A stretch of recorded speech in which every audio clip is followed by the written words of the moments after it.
Hey guys, what is up? It is Alex here on the F1's 2012 video. In this video I'm going to be talking about F1 2013. Now about a week or so back I uploaded a video talking about F1 2012 and some ideas that I had for the game and some stuff that I wanted to have in the game.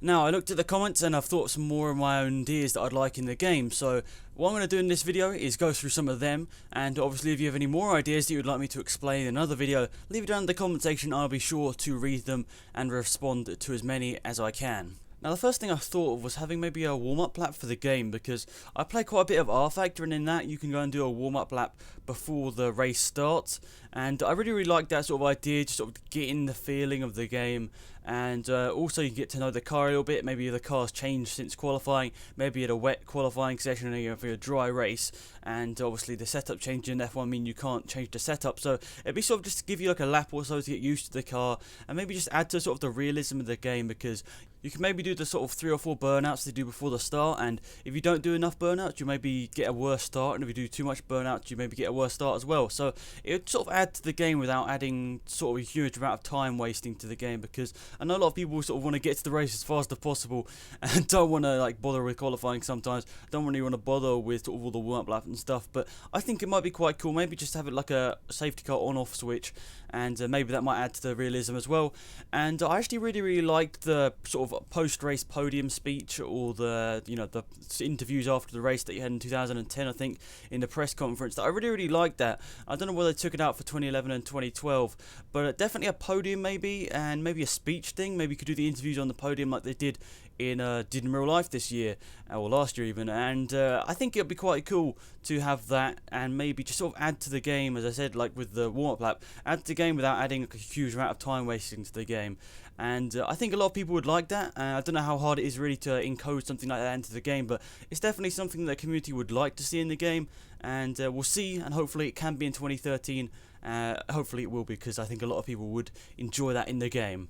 Next off, I'm going to talk about a visor cam, because I play quite a lot of R Factor and Race 07, and in Race 07 it's built into the game, and in R Factor you can get like mods for it, and I think it'd be quite cool to have a visor cam. Now I'm going to put a bit of gameplay up on the screen right now, and you're just going to see this is from Race 07, and this is what it's like. It's pretty much just like moving around as the car go around. I think Project Cars is a similar one to this as well, and I think you have the inboard view for F1, sort of where you're sitting like where you would in real life, but I think it'd be quite cool to have the visor camera, and I don't know how much time that would take to put in. I don't think it really would take a huge amount of time, because it might just be an overlay on the screen, but it's something quite cool which I've seen in a couple of games, which would be nice to see in F1. And I know a lot of people that drive from the sort of inboard view, and they'd really like the idea of maybe a visor camera, and I think that adds to the effect of the game, adds to sort of the realism of the game, without adding too much time, and adding like a huge amount of programming to the game.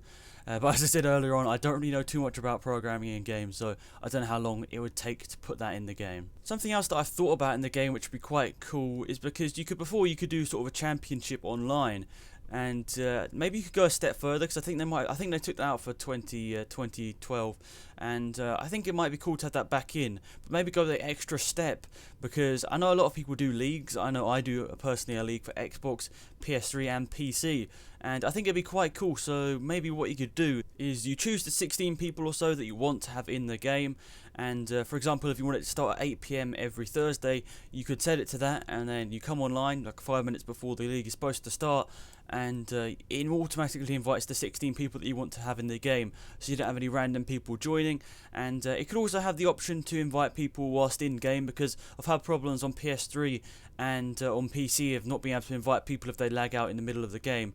So maybe having it a bit of like a league play, I don't know really what it's called, what you'd call it, but it'd be quite cool. So it can like monitor, it can have a scoreboard, it can maybe have like statistics of how the drivers are doing, and over like the 20 races you can have the championship, and you can see it unfold a lot easier than you can at the moment. But that is quite a complicated idea to have in the game, but if the Codemaster could pull something off like that, I'd be really happy, because I'd like to do leagues. It's my way of sort of interacting with subscribers as much as possible, and I think it'd be quite cool to have that built into the game. But obviously if it isn't, we can still do leagues. I'm still going to do that, and but obviously it's a nice cool addition if they could do something like that and add it into the game.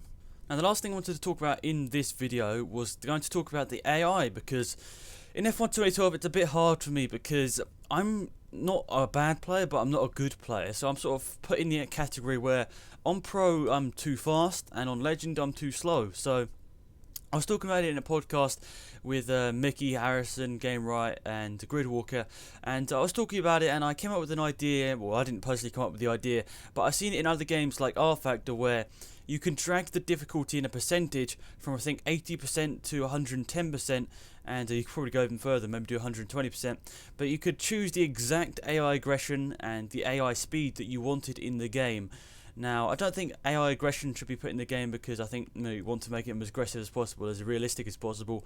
But I think an AI sort of difficulty slider would be a good idea, because certainly in R Factor, different cars have different speeds, so it's always good to have the availability to drag the difficulty of the AI. So in F1 it would be good, because then you can sort of set it to a certain AI level and or percentage, and you'll be able to see how good you are against your friends. For example, I might play on 95% AI, and my other friend might play on 100% AI, and we'll see who's fastest, and we'll see who's the better driver. But it would also give a much broader horizon of places or people that can actually play the game competitively against AI, because I'm sort of in the problem I can't really race well against Pro AI because I'm too fast, and I'm too slow against Legend AI. So a difficulty slider would be quite cool. I don't know how hard that is to really add into the game, but that would probably be, out of all the things I've said, probably the biggest thing I'd like in the game, just so I can choose the exact difficulty I want to have in the game. But yeah, that's pretty much it, guys. If you have any more ideas, leave them down in the comment section. I'll be sure to reply to them, as many as possible. But yeah, thank you for watching. Have a wonderful day. It's been Alex. I'm out here. Bye.